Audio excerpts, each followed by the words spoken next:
ભાવનગર શહેરમાં મહાનગરપાલિકાના પ્રચારના અંતિમ દિવસે પડઘમ શાંત થવાના હોય ત્યારે ભાજપ દ્વારા કાર્યાલય ઉપર પત્રકાર પરિષદનું આયોજન કરાયું હતું।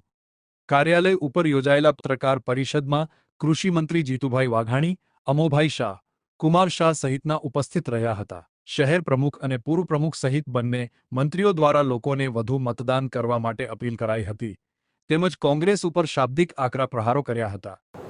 માત્ર ઠાલા વિરોધ કરવો મિત્રો એસઆઈઆર ચૂંટણી પંચ ભારતનું ચૂંટણી પંચે મતદાતા શુદ્ધિકરણની જે પદ્ધતિ અપનાવી એ બધી પાર્ટી માટે હતી। કોઈ એક ભાજપ માટે, કોંગ્રેસ માટે, આપ માટે એવું નહોતું। તમામ લોકોના મતદારો હશે પણ શુદ્ધિકરણ જરૂરી હતું અને એ જે કર્યું સ્પેશિયલ ઇન્ટેન્સિવ રિવિઝન એટલે કે એસઆઈઆર એમનું પરિણામ કે હમણાંની ચૂંટણીઓ જે વિધાનસભાની છે એમાં આપણને જો 91% મતદાન, 82% મતદાન, એનો અર્થ એ થયો કે જે ચૂંટણી પંચ કહેતું હતું કે ખોટા મતદારો ચોપડે નોંધાયેલા હોય, જેને અધિકાર ન હોય એવા લોકો નીકળી ગયા, એના કારણે મતદાન વધ્યું છે। હું 26મીની ચૂંટણી માટે સમગ્ર ભાવનગર શહેર જિલ્લો અને રાજ્યની જનતાને, ભારતીય જનતા પાર્ટીને સરકારોથી વિનંતી કરું છું, લોકશાહીનું પર્વની ઉજવણી એ હંમેશા મતદાતાએ ચૂંટણીમાં જ કરવાની હોય છે।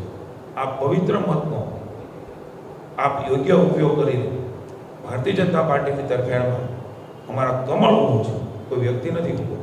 આ કમળને કોને એકવાર આપ આશીર્વાદ આપો, અમારા ઉમેદવારોના આશીર્વાદ આપો। દેશના લાડેલા વડાપ્રધાન નરેન્દ્રભાઈ મોદી વધારે મજબૂતાઈથી આ દેશની સેવા કરી શકે, વિશ્વગુરુના સ્થાને દેશ બેસે, એના માટેની ગુજરાતની ચૂંટણીઓ અતિ મહત્વની છે। ત્યારે એ કદાચ તડકો હશે, લાઈનો હશે, પણ આપણે હક ને ફરજ એ આપણો અધિકાર માનતા હોઈએ ત્યારે આપણી જે અધિકાર અને હક માગતા હોઈએ ત્યારે આપણી ફરજ પણ એ પવિત્ર ફરજ આપણે નિભાવીએ અને આ પવિત્ર ફરજ એટલે પવિત્ર મત એનો ઉપયોગ કરાવીએ। ગુજરાતના મુખ્યમંત્રી ભૂપેન્દ્રભાઈ પટેલ સાહેબના નેતૃત્વમાં રાજ્યમાં ડબલ એન્જિનની સરકાર છે। મહાનગરપાલિકા દ્વારા 2700 કરોડ કરતાં પણ વધારે વિકાસના કામો થયા છે। ભારતીય જનતા પાર્ટી એક એવી પાર્ટી છે કે મોદી સરકારના નેતૃત્વમાં છેવાડાના લોકો સુધી વિકાસની યોજનાઓ, સરકારની યોજનાઓ પહોંચી છે। ભાવનગર મહાનગરપાલિકાની અંદર વિશેષ સાંસદના રૂપમાં પણ કામ કર્યા છે। સ્પીપા કેન્દ્ર લોકો યુપીએસસીની પરીક્ષા દઈ શકે એ માટે આપણા ગુજરાતના મુખ્યમંત્રી ભૂપેન્દ્રભાઈ પટેલ સાહેબ દ્વારા સ્પીપા કેન્દ્રને મંજૂરી મળી છે। ભાવનગરથી અયોધ્યા, ભાવનગરથી હરિદ્વાર આજે ટ્રેન શરૂ થઈ છે।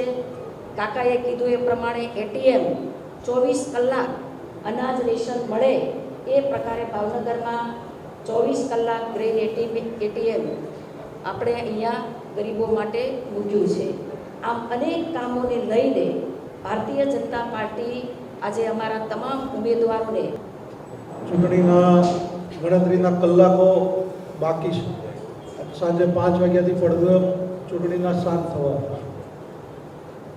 ત્યારે જે રીતના ભારતીય જનતા પાર્ટીના ઉમેદવારો અને ભારતીય જનતા પાર્ટીના કાર્યકર્તાઓ દ્વારા જે પ્રચાર પ્રસાર થયો છે અને લોકોનો જે પ્રતિસાદ મળ્યો છે તે માટે થઈ અને આપના માધ્યમથી પણ મતદારો અને તમામનો હું આ તકે આભાર માનું છું અને સાથે સાથે આપના માધ્યમથી સૌ મતદાર ભાઈઓ બહેનો, યુવાનો, વડીલો તમામને કાંઈથી હું ભાવનગર મહાનગર ભારતીય જનતા પાર્ટી વતી એક અપીલ કરું છું કે 26 તારીખના રોજ જે મતદાન થવા જઈ રહ્યું છે તેની અંદર પોતાનો મતાધિકારનો ઉપયોગ કરી ભારતીય જનતા પાર્ટીના જે 52 ઉમેદવારો જે કમળ ઊભા છે તેમને જંગી બહુમતીથી જીતાડવા માટે થઈ અને આપણા માધ્યમથી એક અપીલ કરું છું.